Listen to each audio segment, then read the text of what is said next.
You ask Tiger to solve. This deals with linear equations with one unknown. The final result is x equals -20/11. Let's solve it step by step. Simplify the expression.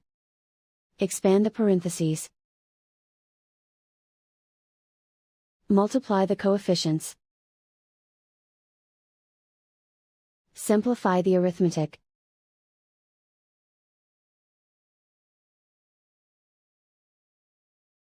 Group all constants on the right side of the equation. Subtract 20 from both sides. Simplify the arithmetic.